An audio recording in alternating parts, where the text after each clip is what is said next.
Cinema Classics is brought to you by the Gateway Film Center, 1550 North High Street, Columbus, Ohio. Further details and showtimes online at gatewayfilmcenter.com. The award-winning Cinema Classics is produced by John DeSando and Johnny DiLoretto. Listen to the shows and read reviews online at WCBE.org. I'm John DeSando. And I'm Johnny DiLoretto. This is Cinema Classics. Yeah. And we're at Gateway Film Center, as usual, the newly nonprofit Gateway Film Center, and the newly, what would you say, probably the only theater in Columbus at which you can matriculate with us. Boy, and I'd like to search the country for another one, but we had a films cool. I love how you know what matriculate means. But what we know is that we spent 4 weeks with students. Yes, we offered our first class here called Films Cool. Right. How to see a movie, and it was I think a rousing success. Read the testimonials. That's all I'm going to say. They're coming, you'll see them. And the Film Center wants us to continue, but we're getting nostalgic about this course already. So we picked 5 excellent films to discuss with students. Right. And we thought we'd split our this week and next week over 4 of them. Yeah, discussing some of the, it was really great in a way teaching this class with you, John. It was an honor to do that with you, with somebody as accomplished, an accomplished educator such as yourself. Okay, thank you. It was really interesting that first class we discussed The Graduate and Casablanca. Right. And what I thought was really fascinating looking at those 2 movies back to back is the filmmaking style. We talked about the 3 primary modes of narrative film being realism, formalism, and something otherism. I like the realism formalism. That's really good. It's classicism was the third one. Right. And classicism would, I think, best describe Casablanca. Yeah. The camera is, the compositions are pretty exquisite. The actors are blocked really in a really sophisticated way, but it's all in service of story. Yeah. Character and story, and the plot is driven along by where the camera is and where the actors are in relation to it. There's a great context in that film, the Second World War, Nazis. It's beautifully told about things that are happening in the whole world, but yet it's a microcosm. And Bogart's reluctance as Rick to engage with the moral struggle that's happening right before him. Now, The Graduate, on the other hand, comes about 25 years after that, after Casablanca, at the end of the 60s, 67, when filmmakers were getting a real a taste of creative freedom. And by that point, the camera was being used to do some different things. So The Graduate, I think you could call formalist. More formalist for sure. Lots of elements. Right? Yeah. Lots of using the camera to express the interiority of the characters. The best example of which, and it didn't even occur to me until one of our students kind of brought this up. There's a great shot when Dustin Hoffman is confessing to Catherine Ross that he has been having an affair with Mrs. Robinson, her mother, and Mrs. Robinson, is seen over the shoulder of Catherine Ross, out of focus. As Hoffman confesses, she comes into focus. And then, as it dawns on Catherine Ross what's happening, she comes slowly into focus. And right when it occurs to her what he's saying, she's in sharp focus. And it was just a beautiful example of using the camera to illustrate what was happening inside the mind. And we knew right away it was selective or rack focusing. Yeah, so right. Of course. Students are not getting anything over on us. That's boy. right. No, it was a really great. I think a really great juxtaposition of 2 classic films. And you look at a film that I saw recently that really impressed me, Me and Earl and the Dying Girl. Okay, I have not seen it. Okay, but it's another it's a coming of age, and The Graduate, of course, is. And it's a slow awakening on the student. It's a high school student. The Graduate is a college student, but it's still the same thing. Where to find a place in their life, and they want to do it themselves. They don't want parents to be forcing that on them. And so there's a lot of sentimentality in Me and Earl and the Dying Girl, less so in The Graduate. But I'm trying to come with, because we had talked about some this is a litmus test for others, and the only other one that I can think of is Harold and Maude. Yeah. That comes to my mind. Right. About the young man who's an outsider. Yeah, for sure. I mean, that is a bizarre and bold movie in which a young man has an affair, a romantic affair with an octogenarian. Yeah, that's a terrific example. And what did I had Boyhood down, and I'm not sure I was really hitting it a bullseye with that. You mean as far as a contemporary film that we would consider what? Related in some way to The Graduate. I would say The Grand Budapest Hotel.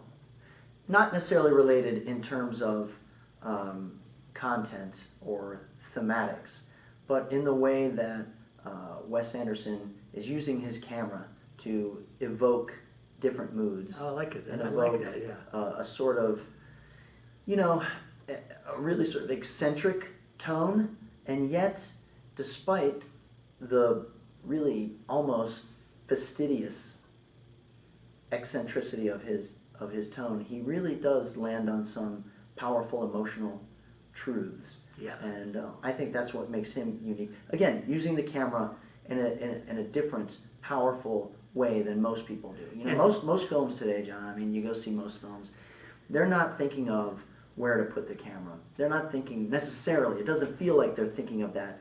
They're not necessarily thinking of where to put the camera to elicit the most meaning. Mm-hmm. They are, it seems to me, putting the camera in a number of places and then leaving it up to the editor to cobble it together into some sort of coherent form. And they're looking for the visual smash-up as opposed to the visual significance. Yeah, right. There's no strategy necessarily. Yeah, exactly. In the way that when you watch a Tarantino film, like think of the opening of *Inglourious Basterds*. I love that. The Nazi officer shows up on the French farm. One of the best. He suspects that he's hiding some Jewish refugees there. That scene is fraught with tension. Oh, that's But great. the tension comes out of the pacing of the dialogue. It also comes out of the camera placement, the framing of the actors, the blocking of the actors. Tarantino knows at every moment where his camera is supposed to be to get the most tension out of that scene. And you think about that shot of the car coming way from the distance, Mm-hmm. and how he uses that to create the tension. Right. Cut to the family sitting around, and you know what's going to happen. Yeah. And you know there are refugees underneath here, and something's it's just beautiful, right? And that's a case where he didn't need to use much of the camera on the Nazi coming in the car. Right. And so I'm with you on that. I'm also thinking, oh golly, that Risky Business Mm-hmm. has a little bit of The Graduate in it. Yeah, for sure. Tom Cruise with the sunglasses Yes. certainly evokes Dustin Hoffman in the same pair of wayfarers floating in the pool. Yes. Yeah. Now, Casablanca. Mm-hmm. I know you didn't see this movie that I saw here, Tangerines, in which an eastern small town is experiencing fighting all around it, and you have this one gentleman who is really bringing the enemies together because he's helping one of them live. The other one is angered that he has in fact taken an enemy into his home. Yeah. And this guy has a Rick-like attitude toward him, a Rick-like role, Okay. being kind of an intermediary by somebody who doesn't want to be totally committed to either side. Mm-hmm. So anyway, and it's a war situation. That's all a little bit of that. Yeah, interesting. And the other one that I saw was easy, Maltese Falcon. Right. You mean, well, going back. Yeah, going back. To the predecessor of Casablanca. Yeah, you see a lot of that, also a Bogart movie. And certainly something that set up his persona, which is used perfectly in Casablanca. His sort of tough guy, quiet persona, his reluctance, and it's posited in such a perfect way in Casablanca, that we want him to kind of rise to the moral occasion there and forego his baser desires in order to take part in the war. Sure. He's a reluctant hero, Yeah. and I think that's where we get, particularly Bogart plays that well. African Queen, the same kind of a reluctant hero. Yeah. And that's Bogey again. And directed by John Huston, who directed Thank you. Maltese Falcon. Right, thanks. And it's interesting, I think what you were getting at with Maltese Falcon, the connection between Maltese Falcon and Casablanca are the sort of noirish elements. Yeah, exactly. Casablanca, not a noir by any stretch of the imagination. No, but it has elements. There are a few elements there, you know, when Ingrid Bergman pulls the gun on him in Oh the yeah, bedroom. oh even visually, and the Maltese Falcon, again, I think he's a reluctant detective, that same kind of bogey hero. Yeah. He rises to the occasion, but it takes him a while. He Yeah. wants to be neutral, but he can't fight it. And of course, there's always a woman Of to help course. him along. Right. So these are great films. It's difficult to pick.